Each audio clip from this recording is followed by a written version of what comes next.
back to Just a Sharp Scratch. Today I'm joined by three incredible educators from the University of Winchester: Penny Marsh, Claire Hollywell and Jenny Roberts. Together they're leading some of the most innovative nursing associate and apprenticeships and programs in the UK. We're going to talk about how simulation, digital learning and real-world expertise are helping shape the next generation of nursing associates. It's great to have you guys with me. Thanks for having us, Martyn.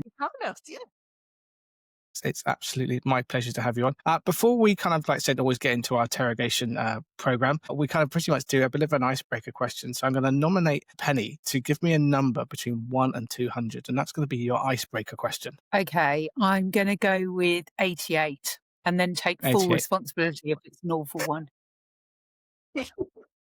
Right, 88. Scroll on down. It is. Okay. So would you rather, this is, you all get to answer individually, would you rather do a night shift or an early shift for the rest of your career? That's easy for me. Go on, Early shift.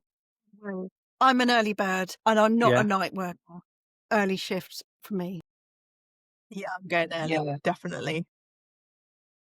Yeah. Oh, as usual, I'm on the fence. I would say early shift because I probably can't cope with nights at my age, but I like the idea of having the days when everyone else is at work. So I'm a little bit undecided there. Well, that's Well, the best thing. it is. It was nice for me. I think I love the night shift camaraderie because it's just, I think you're so giddy on the fact that you're supposed to be in bed. So that's why I think the shifts is sometimes really, really good fun. You also have a really good excuse of ordering takeaway at 2 o'clock in the morning. I was going to say the food. Yeah, Definitely. it's so much better than during the day, because during the day it's salad, isn't it, really? Yeah. Because everyone's watching you. At night time, it's perfectly allowed to order Domino's and eat it just to yourself. And also, I think, like I said, in the morning time, when you got to see everyone kind of half asleep, kind of driving to work, and you're going, I'm going to bed. I'm off to bed. Yeah, Bye. the best bit it's was driving has that home nice and feeling. interrupting. Yeah. Watching everyone coming in. Yeah, I Awful. was going to say that's the best bit. Knowing that everybody's driving to work and you're going home to your nice cozy. That's the only good thing about night shifts. Yeah. I The used to bad live, side of it, I used think, to live is... next to sorry. I was No, going to say, I what were you used to gonna live next to a Tesco's that finished baking their croissants as I got home from a night shift. So we would buy the Tesco's to pick up the hot croissant. Yeah. No, see, it's so good doing night shifts. And the other thing was the lack of vitamin D. I think that's the reason why I had to stop. Yeah. I think, couldn't be a vampire anymore. Right then, let's crack on with the show.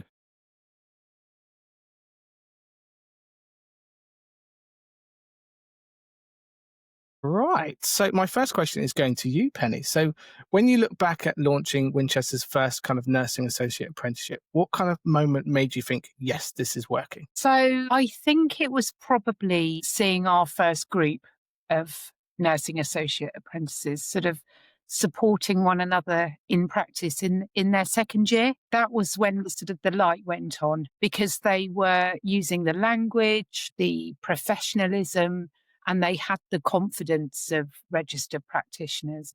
It was sort of seeing them transfer what we taught them in the classroom into practice, into that real sort of patient care, knowing that their employers trusted them in those roles. It was just so affirming. And that was the moment, I think, when I thought, everyone needs to recognise the contribution of these people, these now professionals, these people that have realised the shift and that are coming up and onwards. It was amazing. We had a very small cohort to start, our first sort of pilot cohort. They were an incredible group of individuals. Yeah. And I was really proud of them to be, just a tiny part of that journey. It was amazing. How small was your cohort? We had 6 actually start. We had more, but as is always the way with the NHS, sort of we're going to send this many people and that many people. And I started literally on the day that they started. So I'd not had anything to do with the recruitment. I was just there, founded this cohort. And I'd never sort of taught a group that small before. And I thought, oh, what am I going to do with them? But they were incredible, the way they sort of all came together and drove each other, I think. It was that peer support all the way through. But they set the standards so high for groups coming after them. it was special, really special. Amazing. Claire, my question to you is, you've seen hundreds of apprentices come through the doors. What's the big misconception people still have about nursing associate role?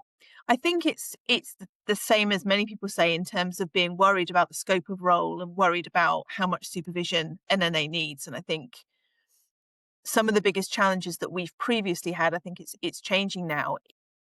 Employers wanting to engage with that conversation and find out how NAs can be valuable for them and for their place of work. And we're beginning to see a change in that. And I think the word is getting out that there's really interesting roles. So like we're seeing NAs in practice, in primary care, in nursing homes.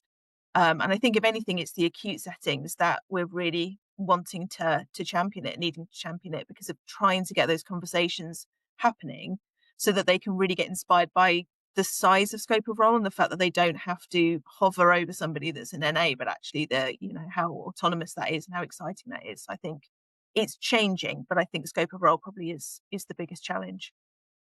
Yeah, and I think it's definitely something that's always been one of those subjects right at the beginning. And I'm glad that lots of trusts now are starting to kind of like almost take that confidence and leap of faith in the nursing associates to put them in roles and adapt and stuff like that to be able to see how they work and see the areas that need filling really to support. That's what this role is about. It's about supporting the nursing team. So it's great the fact that you've got individual trusts kind of saying, right, let's look at this and can we get a nursing associate there and adapt in a way of moving forward. And hopefully, like I said, that scope of practice may be looked at next year. You never know. Fingers crossed, it could be something that could hopefully benefit all of us in the future. So no, brilliant. So Jenny, you've kind of led simulation for the program. What's been the most powerful or surprising reaction that you've seen from students during the kind of simulated sessions? I think for me, the most powerful thing is how they all kind of come together and that realization that it's a safe space to be in and you can make mistakes and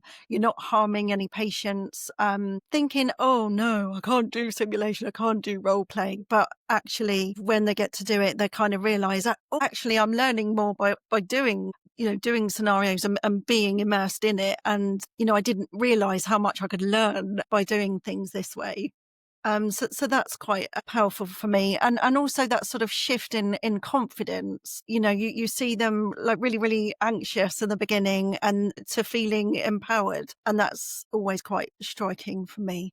One thing about simulation training even for myself is that I never really got to do it during my training. So it's something I've always been quite jealous of. And it's great to hear that it's now being implemented so widely and what people get to kind of use and to play with, especially when it comes to, like I said, having to create some sort of ECenters drama, to be able to learn about those roles and the equipment and stuff that they get to use. So what kind of simulation stuff do you guys have at your university? How do you make those sessions? We're really lucky, aren't we? We are really lucky. Yeah, we're really lucky. We've got a couple of ward areas that look exactly like a ward, probably bigger bays for patients than we're normally used to, but we've also got a GP room, a self-contained flat. So we bring in actors sometimes, we do all kinds of things, the traditional sim that you would imagine and using mannequins, but also sort of outside the box. We've done things, especially with social care. We've simulated a nursing home experience. We hired out one of the student flats and turned that into a nursing home. I think a lot of people think of sim as that very acute hospital, guns are blazing and machinery and equipment. We've tried to implement a bit of sort of virtual reality and augmented reality as well, and that is coming more and more. But also in the sort of digital space, we've got our own access to electronic patient record systems, so we can simulate writing up notes and making those referrals and all sorts of things. I don't know if I've missed anything, Claire. No, Jenny is the digital queen. And I think her and Claire are the creative elements to the programme, and what they've created in terms of case study work and making this reality, it's really kind of replicating that lived experience of patients so that students can get that experience. And it's just been phenomenal. And one of the things that I was really focused on was having something NA specific. You know, our university, we're lucky, we have a sim lead who does a great job with the nursing programme. It wasn't taking anything away from that, but we really wanted to focus on the nursing associate. It is a role in its own right. And we wanted to give that experience through simulated practice. And that's what, you know, Ginny and Claire largely have created with a little bit of input from me. And, you know, the bits that we've done so far have been so well received, and it's giving the students confidence. We had a sim week last week, and watching our NAs students in that sim, I got so much positive feedback from the rest of the faculty that took the time to come up and say, your NAs were fantastic. It's where they come into their own. They love it. They're confident, even if they don't start the day confident. We can give them that support, and that they were really fantastic. I think that's Brilliant. the thing, is that they, as apprentices, and the reason why it's exciting to make sim specifically for them, is when we see them mixed in with the BN students, they really stand out. Their experience stands out. And, you know, what's really nice about that is that we've got, you know, nurses that aren't even qualified yet, and they already know the role of the NA more. They're already used to them being part of the team. And I think that's going to be a huge catalyst for change when they get out in practice, you know, full time, is that they already kind of understand that NA role. But it's really interesting seeing the engagement. We had a mental health simulation, and someone was role playing someone that was in crisis, and all of the younger students were going for the door, and our apprentices were like, we're coming, and ran straight towards that fake patient and dealt with them and did a beautiful job. And it was really lovely to see. And then they coached the kind of the people that were a little bit less confident. So it is really lovely to see apprentices in sim, because I think they get so much out of it, but they also give a lot to the other students that are, you know, less experienced and haven't got that background yet. When you said that, I just imagined that Mrs. Doubtfire moment where she's kind of running to jump over. I'm coming, dear, and flying over. There you go. Yes, as the apprentices, as their nursing associates. Brilliant. Penny, so you've talked a lot about kind of widening access. So have you had any kind of apprentice whose story really sums up why those kind of programs really matter? Yeah, I mean, so many stories. I think each of our apprentices has their own story, if I'm being honest. I think the common thread for me is opportunity. You know, it's the chance to grow, the chance to belong, the chance to contribute that changes lives. And that's what sort of widening access is all about for me. I think one apprentice that probably stands out for me is someone who joined the programme with very little academic confidence, as is often the case for apprentices, because they've been out of academia for periods of time. She hadn't written an essay since school, and to watch her over the 2 years sort of develop her voice, her critical thinking, to understand what that meant. And she became a real advocate for this sort of safe, evidence-based care in her workplace. And now she's qualified as a registered nursing associate. Seeing her mentor the students that are coming through, and supporting them through that same journey captures, for me, that whole spirit of sort of widening access. Yeah, it's a great thing, and it's what drives me. And I know that it drives Claire and Ginny as well, to be able to give those opportunities to people that sort of perhaps have thought, I can't do this. Me, university, it doesn't sort of marry up, and to be able to give those opportunities. Phenomenal. One of the things I've really liked, especially when I got to meet some student nursing associates right at the beginning, and then to meet them just as they're about to graduate, is how they've changed in themselves and how they kind of also talk and present themselves compared to when they were at the beginning. Yes. Like I said, for me, this nursing associate course, like I've said many times before, I was very arrogant when I started. I felt as though I've been in the NHS for years. I should just be able to do this role straight away. It wasn't until kind of hitting the second year almost that I went, oh no, I'm now learning about the processes, the educational reasons of why I'm doing this, the practice around it and stuff like that, and understanding things like that. And it made me think differently, to the point now where I can't go back thinking like a support worker or HCA. I now think like a nursing associate. And I think that's where that click come, that change, and why it's so important. Yeah, we often talk about this and that moment that the light goes on.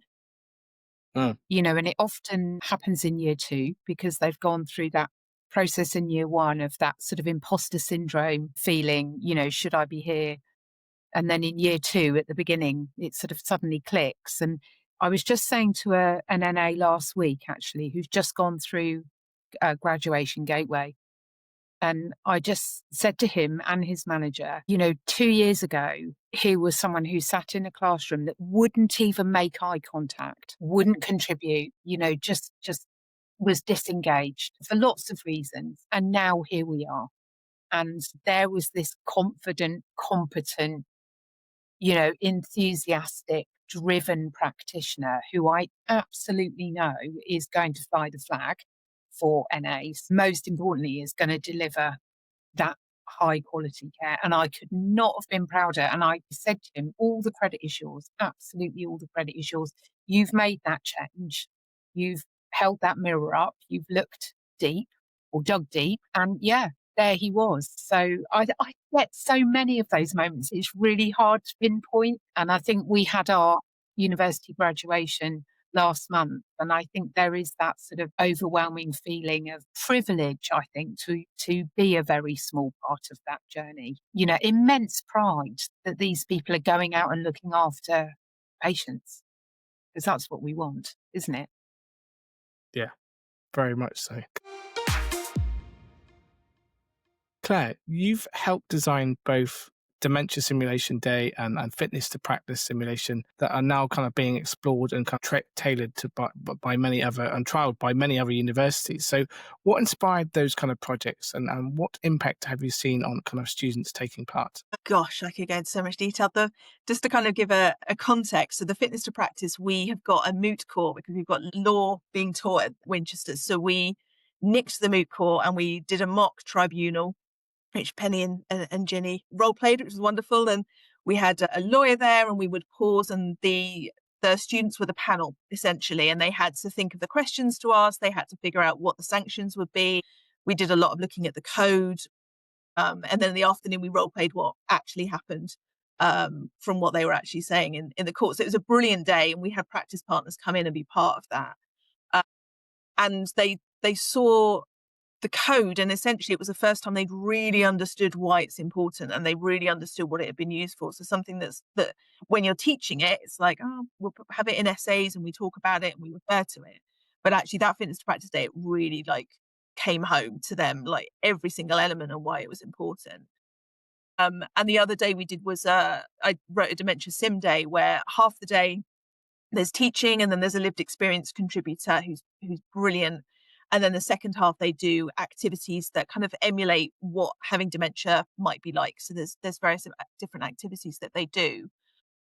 And I'm actually doing a piece of research on that. And so I had the privilege to interview some of our students, and their responses were phenomenal. And actually, again, things like listening to the lived experience contributor just changed how they saw people. And we kind of most notably, I had a student who was very honest, and I questioned whether she'd be happy for it to be in the paper, and she said that basically up until that point she worked in primary care, and she used to just see people come through the door and try and get them through as quickly as possible and was very task focused. Then she did the day and went, my goodness, these are people and they've got stories, and actually I've got more time for them now. And so I think STEM like that is just incredibly impactful because they learn differently, because their perception changes. Yeah. And certainly Fitness to Practice was a really fun day, and we're going to roll it out hopefully to another university who are going to pilot it as well and see, because it just had such a good response. So, but really fun, really, really fun days. Yeah. I think that's where some of the learning comes from, really. It sounds incredibly scary to me. It almost reminds me of kind of like the Harry Potter, the Ministry of Magic, kind of like Professor Umbridge kind of, sat there. And I'm thinking, just basically on trial. That's what it would feel like. But Yeah. that sounds brilliant to be able to experience that, because lots of people aren't going to, hopefully, never be able to go there to see, to be part of that kind of scenario. So to understand, that is amazing. So how many universities are kind of trialing this at the moment? So we've got one other in South Devon who are hopefully going to be able to run it next year, and we're going to do a research project on the back of that just to see how it works once we've run it a few times and kind of make some tweaks. Yeah, hopefully more as it rolls out. I mean, it was a really fun day, and I think one of the really good take homes was, although they might never be to a tribunal, it was them recognizing that they may well be involved in a serious incident, or they may well be mentoring or managing someone in within Going through. their role, Yeah. and having to deal with, something that is disciplinary. So understanding kind of the work around that. So there was that context to it as well, really, which I think kind of made it more, it brought it home a bit more, rather than it just being an NMC tribunal and the big picture of that. Wow. I think the I'm clever still thing scared. about it Yeah. was we used a very, gosh, I don't want to say the word normal, but we used a very likely scenario. We didn't want to go down the sort of serious case review path, because that just seems hopefully unrealistic. We wanted to use something that could very easily happen, that they could very easily be involved with. And I think that's why it, as Claire said, it brought the code to life for them. And one of the activities in the afternoon was that they did with the very wonderful lawyer that came in to support us was statement writing. And that they when they evaluated, that was one of the standouts for them as being something very helpful, a lot more confident with that. So it was a great day. The girls were amazing. Jenny, can I ask you, digital health is moving really fast. So what skills Yes. do kind of nursing associates need today that kind of didn't exist 5 years ago, like even when I was doing my training? Yeah, like you say, digital health is moving so rapidly. Certainly, since COVID, things moved at a phenomenal rate. And we've had to change the way we teach to incorporate all the changes, with the 10-year NHS plan and NMC, updating the code and those standards. We really need to be at the forefront. So digital literacy is a big thing. It's now essential. It's not a nice to have to do our jobs. We need digital literacy. So we're doing a bit of work on that. And I think for the nursing associate role, it's really important that they feel confident in navigating those electronic patient records, the electronic MAR systems, medicines, virtual consultation platforms. In Sim the other day, we were doing virtual consultations, digital monitoring tools, because nursing associates are at the forefront of those. And particularly with AI, and even in the university, I think there's a lot of, among academic staff, there's a lot of fear of the unknown with AI and how we use it effectively and appropriately. And it's not just writing our essays for us. It's not. But if we use those tools appropriately, how we can predict diagnostics or understanding data security and what it means. Often we innocently click on something and we're accidentally sharing patient data. And that's really important, and sort of social media and the obvious things. And of course, with a lot of health apps, there's no quality assurance, they're not monitored. There's sort of a lot of work that the nursing associate can really get involved in, and adapting quickly, because like we say, 5 years ago wasn't there, certainly pre-COVID. We were all on Yeah. paper. No. It's very much like I said, that the world has completely changed from 5 years ago, and that even in the role itself now and teachings and stuff is completely changed. So we're having to try and almost catch the tail of where this digital stuff is going. It's almost kind of going crazy, and we have to try to grab hold and hopefully ride along with it. So yeah, there's lots of things I think that need to be kind of moving on. I think with even the 10-year plan, we spoke about AI and stuff like that, and how can this be used to support the healthcare system, and we shouldn't be shunning it, because otherwise we'll be left behind, and potentially it could become dangerous if we don't get involved and make sure that we are able to monitor it and care for it. So yeah, no, the future's bright, but hopefully it's not just AI. There's other stuff that's going to be involved as well. Oh yeah. Terminators, here we come. Yeah, I always Yeah. say thank you every time I use ChatGPT. I'm always ever so polite to it. Yes, yeah, thank you so much. Yes, yeah, I all am that as kind of stuff. well. Yeah. Just in case Sarah Connor was correct. Right. My next question is pretty much for all of you guys. So when you kind of sit with students or graduates, what feedback really kind of sticks with you? Is there a moment you thought we've actually changed how people kind of learn? Yeah, I think for me, this goes back a little bit to what I was saying earlier. It's when students say, "I never thought I could do this," That's the big thing for me. And you can hear the pride and the disbelief, that sense of having sort of achieved something that they didn't think was in their reach. That's the bit that stays with me. One apprentice said to me once, "You've changed the way that I see myself." And that's really important, isn't it? It's not what we think. It's about how they view themselves, because we're just such a small part of their journey. And they do sadly leave university and go on and have careers. So we become something in the background. And it's if they can take that sense of self-belief with them, I think that's vital, because they're going to need it, aren't they? Let's be honest, in healthcare, they're going to need that sense of identity and confidence to survive. So I think for me, that's how we're changing the way people learn. Because for me, the way that I see it is that you guys are like the parents and we're the children, because you are teaching us, you are making us grow into and develop and to become almost adults in the nursing associate role. But, and you guys will leave such an impact. I think you don't realize how important and crucial you guys are to setting us up to have that high standard for the rest of our careers. Because without having you guys doing the things that you're doing and just basically, here's a book, read it, and then do the thing. No, that's not there. You are giving us the tools that we need, not just the educational side, but the kind of, like I said, the emotional support, everything that you're doing to setting us up. So honestly, from my heart, and I'm sure from everyone with this, is thank you for what you guys do. And I think, I you think guys we're need always to be better after praised on that. cake, Martyn. I've just got to get that in there. I always find, as part of our sort of welcome week and our introductions, Yeah, it's always best to find out who can bake that's true. and who wants to bring those sharing trays to the classroom, because it's always a better day when we've got Yeah, cake. and it's amazing how many extra points they get for their assignments as well, isn't it? Completely. Not say nothing. Yeah. Don't say nothing. Yeah, say nothing. I know nothing. Yeah. Right. Penny, you've worked across acute and community care. Do you think the nursing associate role is finally getting that recognition it deserves? I would say we're getting there. That's my best answer. We are getting there. Recognition definitely grown, without a doubt. I think the more NAs that are out there demonstrating how capable they are. We talked earlier about scope of practice.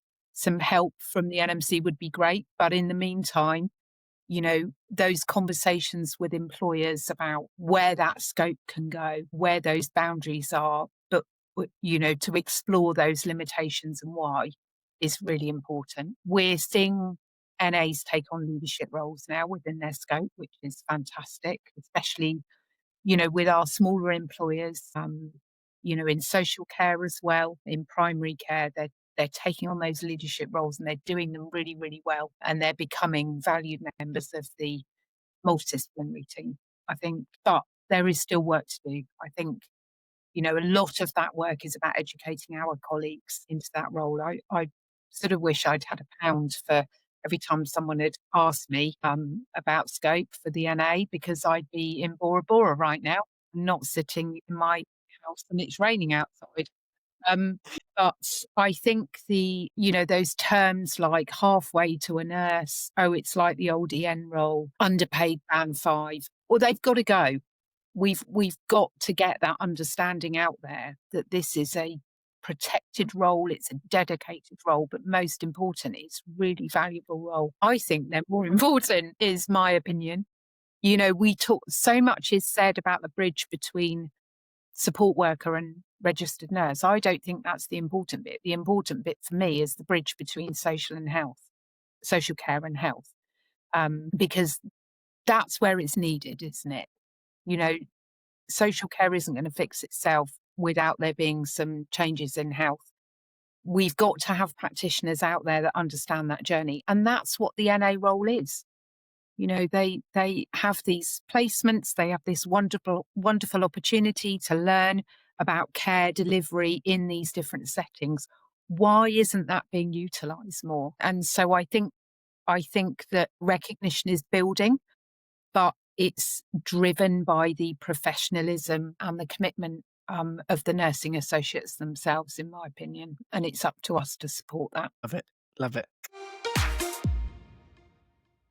Claire, Your teaching focuses on empathy and understanding older people. So, what's one lesson your students often teach you in return? I think off the back of what Penny said, I think resilience is a big one. Watching and listening to what they have to deal with in their role and what they've experiencing through sim. Probably am I making myself clear enough? It's understanding, it's seeing them being resilient and how much it means to them. And the more that they do the lessons, the more that they do the sim, it only gets bigger. And we have people, because they're apprentices, life happens, and we've had bereavements, pregnancies, everything has happened. And yet it's incredibly important to them. And watching that and watching how valued it is and hearing the stories from when they're on placements has been hugely encouraging and hugely humbling, because you think, I think when I was doing my nursing course, I was, 18, 19. I didn't have anything else that was particularly going on. I could focus on it. These people have, potentially we've got students with very young children, babies, parents they're looking after, and all of those things. And I think watching their development and how much they are going to get through this, come hell or high water, that's incredibly inspiring to me. Very, very inspiring. Jenny, you and Claire published work on simulation-based placements. What made that project stand out and how did it change your approach? I think the student voice really stood out. I think, a lot of the feedback was that we were very student centered and we adapted to their needs as we went through the experience. And certainly, as I mentioned before, we did, I think I just wanted to sort of get away from those preconceived ideas around, nursing home work is the Cinderella of nursing, and actually it can be quite complex. And so we brought in everything, lived experience. We had experts. As I say, we simulated a whole nursing home experience to get that sort of team working, that social care, and actually prioritizing that care, not neglecting the person who's depressed and alone in their room. And that's why we wanted to use the student accommodation. So it scarily looked very much like a nursing home, where we could have patients behind closed doors because you see what's going on in a ward.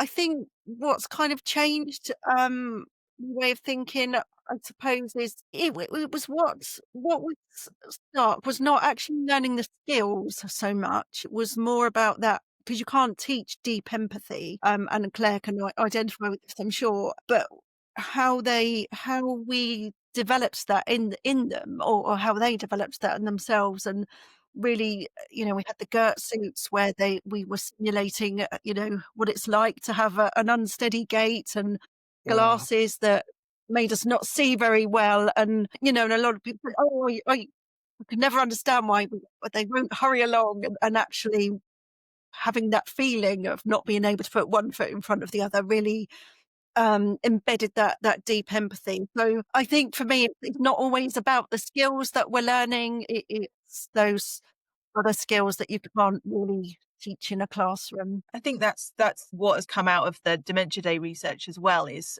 one of the themes I found I couldn't put was empathy, because it was different.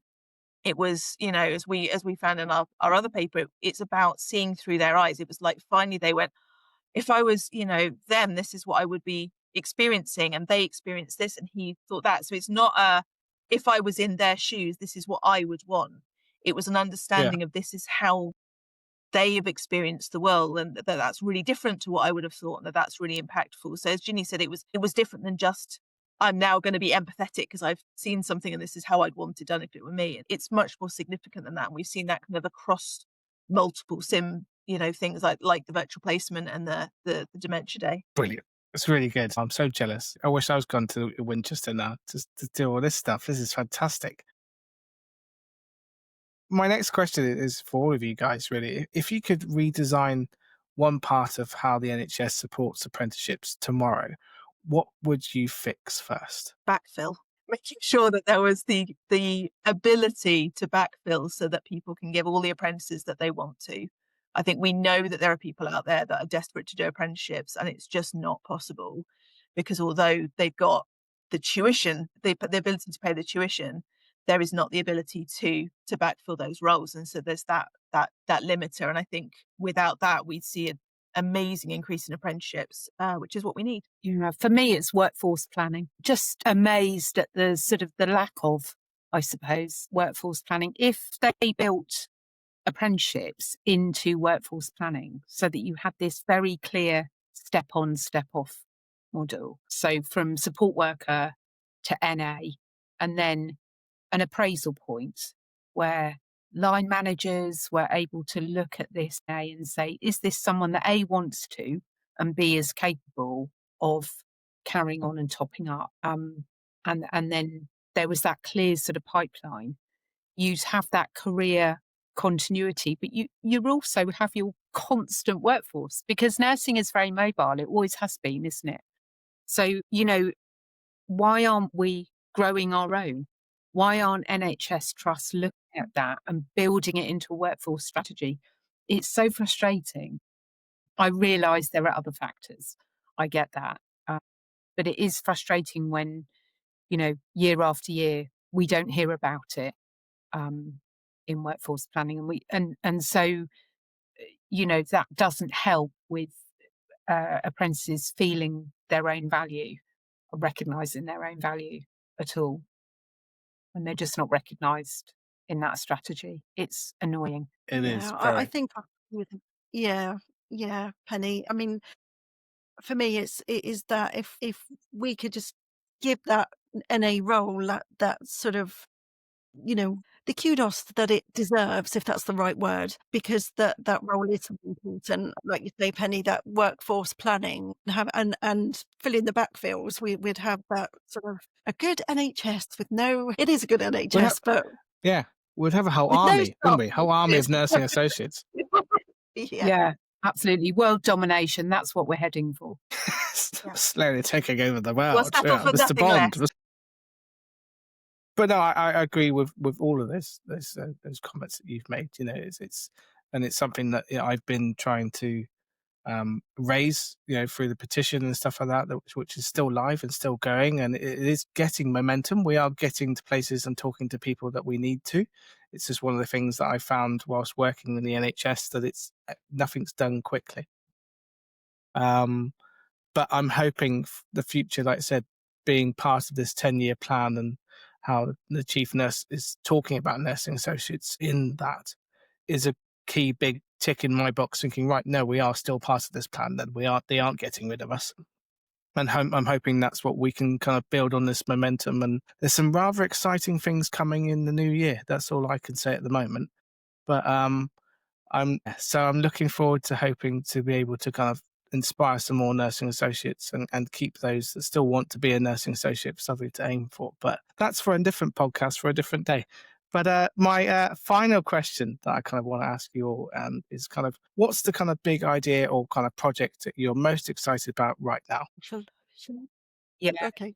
go for it, because it's around SIM. I know that's what you're going to talk about. No, I was going to say about, if I'm allowed to mention, our upcoming Nursing Associate Conference.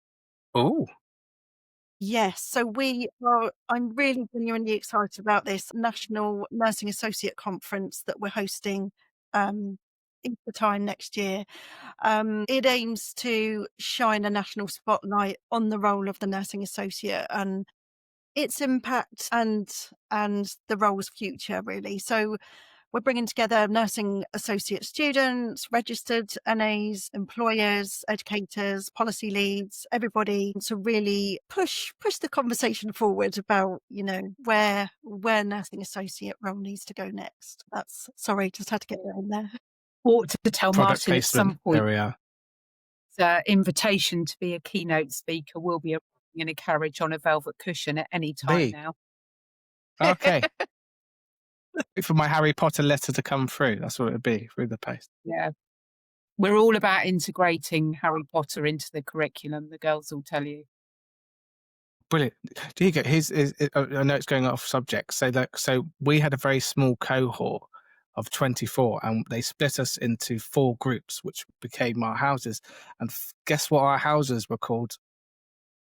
I can't Gryffindor, even Ravenclaw, Hufflepuff, and Slytherin. Yeah. And we actually all got our names all got pulled out of our hats. You didn't know which group you were going to go in. And we all had very special pins, which I still have mine. I have my Ravenclaw pin because that's where I came out of. And it's something I'm still very, very proud of and attached to today. So yeah, very Harry Potter inspired. So anyway, back to where we're going to. So my last and final question literally has nothing to do with what we're kind of talking about today, but it's very much that we have our own SNA and RNA playlist on Spotify. And obviously I give you guys a bit of a heads up about what song to add. So I don't know whether you've kind of grouped together and had a bit of a talk about it, or whether you've all got one individually that you want to put on, which I'm more than happy to do if you want to. But yeah, what song can we add to the playlist? Well, I didn't have a problem with this because I absolutely love music. So kind of scrolling through my playlists and looking for something that I thought was my one song that was kind of celebratory and, for our NAs, but also meaningful. And I picked Dreams by the Cranberries, one of my Yes. favourite.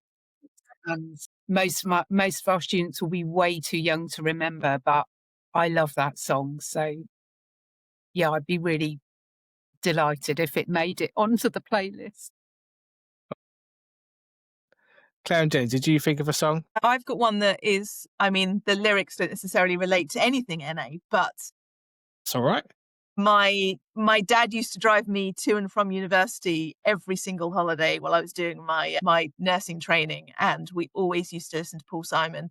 So my song was going to be Spirit Voices by Paul Simon, because it's just reminds me of going backwards and forwards to university and having that time with my dad.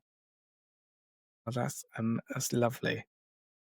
Mine's probably a bit inappropriate, but as a What huge on earth Bob is coming? fan, As long as it's not a fascinating Ada song, we'll be okay. no. I just think, it's Bon Jovi's anthem, Living on a Prayer, but it does feel like we're often living on a prayer. Academic staff and students alike. Yeah. Just winging it. Oh, absolutely love it. Right, guys, thank you ever so much for spending the evening with me. And yeah, it's been an absolute pleasure to talk to you. And I look forward to the invite for April for your national conference, which I'm sure we will be more than happy to advertise that that's just going to happen, because I think, you guys do an absolutely amazing job. And it'd be great to come and see the simulation suite in hand, firsthand, yeah, and go from there. You never know.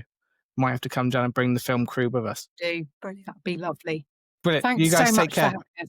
You too. Thank you. Bye. Bye.